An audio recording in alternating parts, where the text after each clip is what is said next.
तो पिछले कुछ दिनों भारत और कनाडा के रिश्ते सास बहू के रिश्तों की तरह, जिसमें बहुत दरार होती है, खटपट होती है, तो वो रिश्ते और वो कॉन्फ्लिक्ट हम सबको देखने को मिले।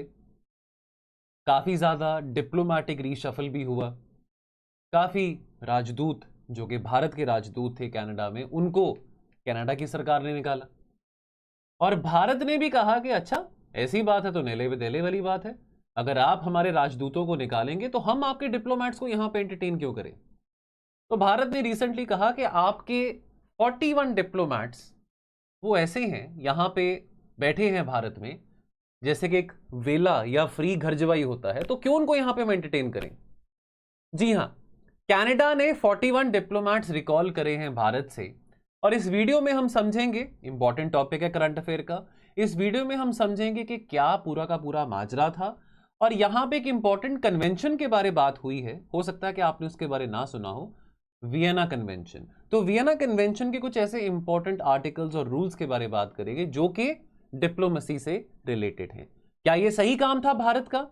41 डिप्लोमेट्स को भारत ने कहा कि टाटा गुड बाय, चले जाओ, हमको आपकी जरूरत नहीं है। क्या यह सही काम था या गलत था, ये इस वीडियो में जानेंगे। अंत तक वीडियो को जरूर देखना।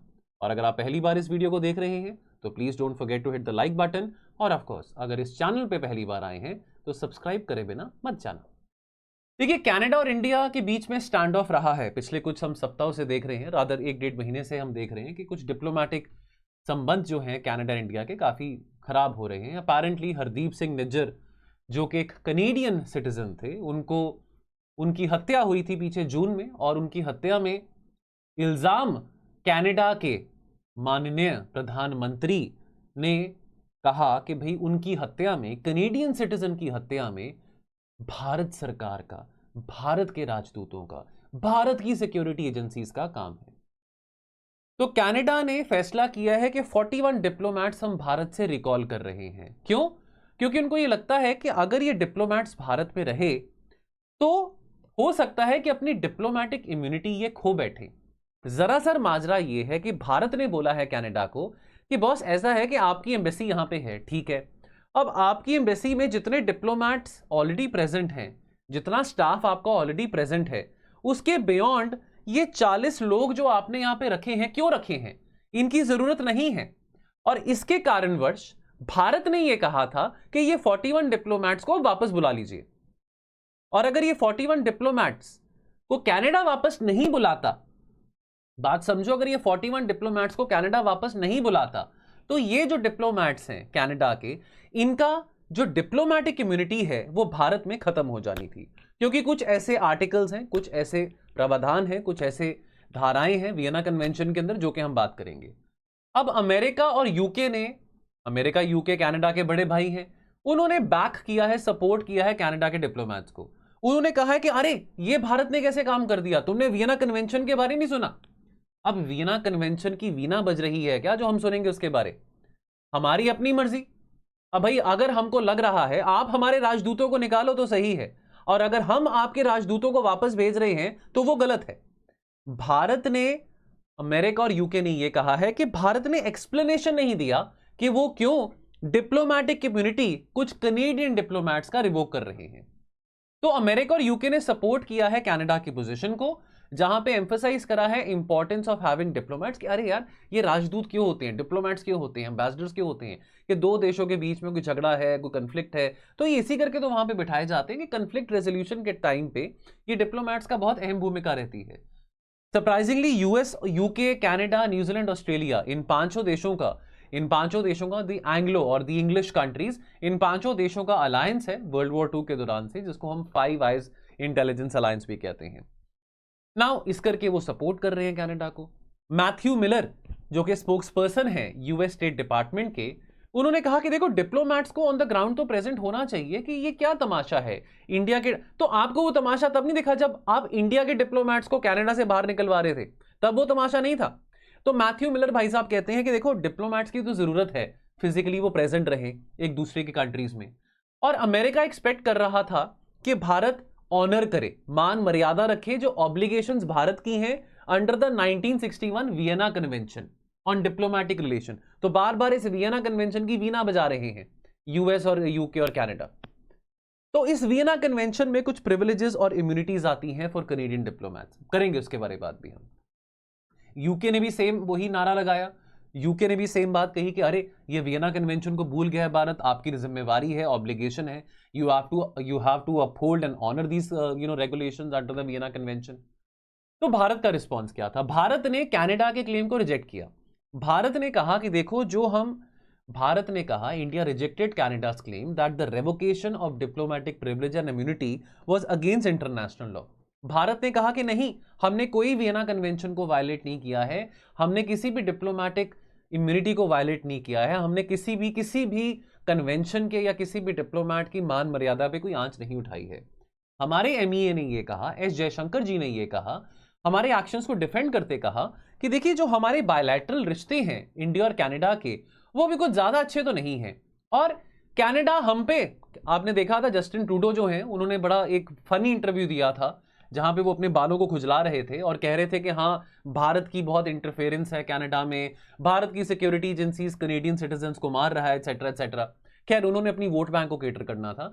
हमने ये कहा कि हमारे बायलैटरल रिश्ते तो कुछ ज्यादा अच्छे नहीं है और कनाडा हमारे इंटरनल मैटर्स में इंटरफेयर कर रहा है, ठीक है। वहां पे वो जो गुरपतवंत सिंह पन्नू है, वो कनाडा में बैठ के बोल रहा है कि 19 नवंबर की फ्लाइट में कोई भी सिख व्यक्ति ट्रैवल ना करें, जो कि फ्लाइट कनाडा को आ रही है, कि उस फ्लाइट को हम उड़ा देंगे, ये कर देंगे, वो कर देंगे। आप वहां पे कनाडा पे ऐसे रैडिकल एलिमेंट्स बैठे हैं, खालिस्तानी एलिमेंट्स बैठे हैं, और यहां पे किसी को भारत में पूछ के देखो, किसी को खालिस्तान नहीं चाहिए, वो वहां पे बैठ के कह रहे हैं जी खालिस्तान खालिस्तान खालिस्तान। अरे आपके वहां पे लोग बैठ के भारत को तोड़ने की बात कर रहे हैं, आप हमारे यहाँ पे इंटरनल मैटर्स में इंटरफेयर कर रहे हैं, ऊपर से आप हमको कह रहे हैं कि हम आपके साथ डिप्लोमेटिक संबंध खराब कर रहे हैं और आपके डिप्लोमेट्स को हम ये कह रहे हैं, वो कह रहे हैं। हमने डिफेंड किया और ये कहा कि देखो हमारे जो एक्शंस है ना, जो आपके 40-41 डिप्लोमेट्स को हमने वापस टाटा गुड बाय जाने को कहा है, they are very much in alignment with the provisions present in the Vienna Convention, Article 11.1 of the Vienna Convention। अब वियना कन्वेंशन के बारे हम सुरताल समझते हैं। वियना कन्वेंशन जो है एक यूएन की ट्रीटी है, ये बात आपको पता हो। देखिए ऐसी बातें convention related, organisation related, pre point of view important है बच्चों, तो प्लीज आपको पता हो। Vienna Convention on diplomatic relation एक यूएन ट्रीटी है जो कि स्टैब्लिश करती है फंडामेंटल प्रिंसिपल्स कि दो देशों को कैसे ट्रीट करना है एक दूसरे के डिप्लोमेटिक रिप्रेजेंटेटिव्स को, राजदूतों को। एक इसका अहम जो एक प्रोविजन है वियना कन्वेंशन का, वो है डिप्लोमेटिक इम्यूनिटी। यानी कि देखो एग्जेम्पशन है डिप्लोमेट्स को फ्रॉम सर्टेन लॉज जो कि बाकी लोगों को लागू होते हैं। जैसे अगर हम इंडिया के लॉज की बात करें, टैक्सेशन लॉज की बात करें, तो वो लॉज जो हैं आपको मेरे को लागू होंगे, लेकिन जो डिप्लोमेट्स हैं, चाहे वो ऑस्ट्रेलिया से हो, कनाडा से हो या किसी मर्जी कंट्री से हो, उनके ऊपर वो कानून और वो टैक्सेस लागू नहीं होंगे। यानी कि ये जो व्यक्ति हैं, ये जो डिप्लोमेट्स हैं, ये जो राजदूत हैं, ये अपना काम, अपना कर्तव्य बखूबी से निभा सकते हैं बिना किसी डर के, बिना किसी फियर के, बिना किसी फेवर के। ये इम्यूनिटी डिराइव होती है from the 1961 convention. Diplomatic agents they are considered to be, ये वर्ड है अंग्रेजी का इनवायलेबल। इनवायलेबल का मतलब है कि जो कभी टूट नहीं सकता, जो कि बहुत पवित्र है, बहुत प्योर है, प्योर एंड पायस है ना। जैसे वो चलो एनी हाउ, वो प्योर एंड पायस किसी ने बात कही थी, उनका नाम नहीं लूंगा, but diplomatic agents they are considered to be inviolable. और जो रिसीविंग स्टेट है, यानी कि इस केस में इंडिया की बात करें, उनको भी इज्जत देनी पड़ेगी, मान मर्यादा देनी पड़ेगी, उनको गारंटी लेनी पड़ेगी कि हाँ इन डिप्लोमेट्स की सिक्योरिटी हमारी रिस्पॉन्सिबिलिटी है, हम इन लोगों को प्रोटेक्ट करेंगे, इनकी मान मर्यादा पे आंच नहीं आने देंगे। आर्टिकल 9 जो है इस कन्वेंशन का, वो अलाउ करता है रिसीविंग स्टेट को to declare a member of the diplomatic staff persona non grata. मतलब अंग्रेजी का वर्ड है, मतलब कि यार अननेसेसरली जो चीज नहीं चाहिए, यानी कि something which is not wanted, कि यार आर्टिकल 9 इस कन्वेंशन का कहता है, तो India has every right to say कि यार आपके पास ऑलरेडी कैनेडियन एम्बेसी में इतने सारे डिप्लोमेट्स हैं, इतने सारे ऑफिसर्स हैं, क्या बेसिस पे आपने इन और ऑफिसर्स को यहां पे रखा हुआ है। तो we are very right in saying that look, it is our country, you have an embassy in our country which is very good, but that is something present in the provisions of Vienna Convention कि if the receiving state wants, the receiving state can say that look boss, these people are not wanted, tell us कि आपने इतने extra लोग क्यों यहाँ पे embassy में entertain कर रहे हैं। पंजाबी में एक वर्ड है कि वाड़े हुए हैं, तो इतने सारे बंदे यहाँ पे क्यों वाड़े हुए हैं, क्यों इतने बंदे यहाँ पे इतने सारे रह रहे हैं।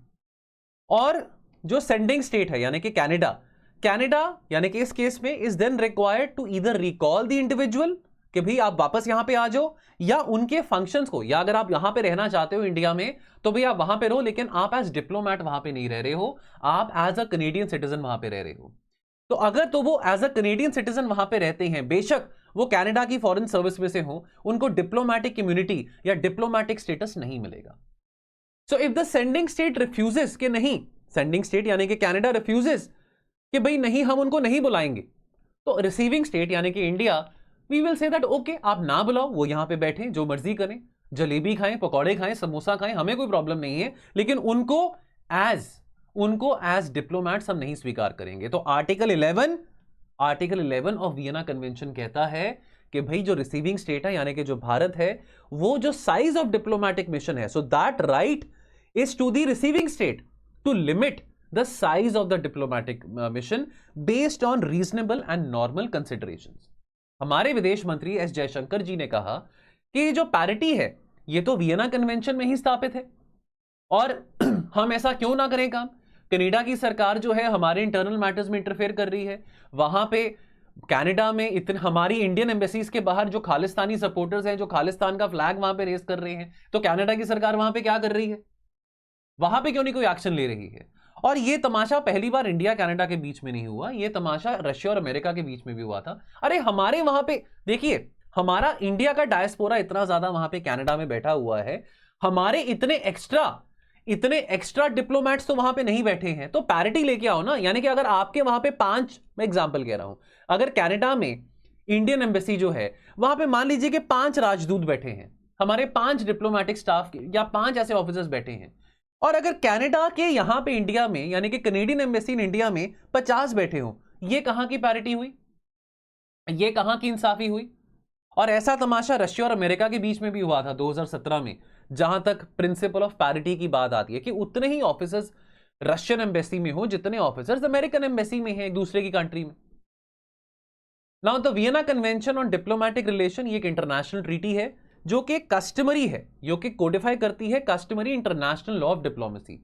इसको अडॉप्ट किया गया था by the United Nations conference on diplomatic intercourse and immunities in Vienna. Date है 18 अप्रैल 1961, और दिस ट्रीटी और this convention shall we say UN treaty है, entered into force on the 24th of April 1994। As of this year 2023 193 states ने इस convention को ratify किया है, which makes this as one of the most widely accepted multilateral treaties in the world. तो Vienna convention establish करता है framework for the diplomatic relation between the sovereign states, और ये डिफाइन करता है functions of the diplomatic missions, the privileges, the immunities of the diplomatic agents, जहां तक procedure है डिप्लोमैटिक रिलेशंस को मेंटेन करने का, टर्मिनेट करने का, मेंटेन करने का, ये सब बातें वियना कन्वेंशन में मेंशन्ड है। ये कन्वेंशन में कुछ जेनरिक प्रिंसिपल्स भी आते हैं, principle of sovereign equality of states, principle of non interference, principle of respecting the territorial integrity and sovereignty of other states, cooperation between states, यानी कि ये वही प्रिंसिपल्स हैं जो कि हमारे फॉरेन पॉलिसी में भी हैं और पंचशील अग्रीमेंट में भी हैं। तो ये एक बहुत एसेंशियल कन्वेंशन है Vienna convention as far as international relation is concern for the conduct of diplomacy, और एक बहुत इंपॉर्टेंट रोल प्ले करता है to maintain international peace and security. तो अगेन फिर से रिपीट करूंगा, डिप्लोमैटिक मिशंस पवित्र माने जाते हैं as per the Vienna convention. Inviolable यानी कि पवित्र, जो चीज टूट नहीं सकती है, something which can not be broken, and this can not be entered by the receiving state without the consent of sending state. यानी कि ऐसे आप डिप्लोमैटिक, देखिए ऐसा है कि वियना कन्वेंशन कहता है बिना किसी रीजन के आप डिप्लोमैट्स को बाहर किक आउट नहीं कर सकते हैं, you have to give a concrete reason for sending the diplomats back to the parent country.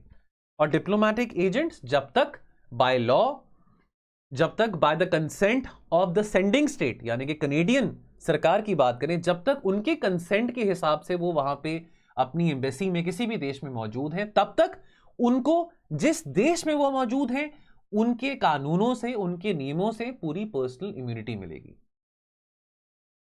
Diplomatic missions are exempt from taxes and duties. Diplomatic agents, they have right to communicate freely with their government and with other diplomatic missions. Diplomatic agents, they have the right to freedom of movement within India, subject to certain restrictions. तो ये तो right to freedom तो हमारे पास भी है, जो हम Canada के तो नहीं है, हम इंडियन सिटीजन हैं, लेकिन फंडामेंटल राइट्स की बात आती है तो रीजनेबल रिस्ट्रिक्शंस तो हमारे पास भी हैं, उतने रीजनेबल रिस्ट्रिक्शंस तो इनको भी दिए जाते हैं। चलिए दोस्तों, वीडियो कैसा लगा? यदि अच्छा लगा तो लाइक बटन जरूर हिट करना और कमेंट सेक्शन में जरूर बताना आप और कौन से ऐसे वीडियोस देखना चाहेंगे करंट अफेयर्स ओरिएंटेड। बाकी मिलते हैं बहुत जल्द। Thank you so much.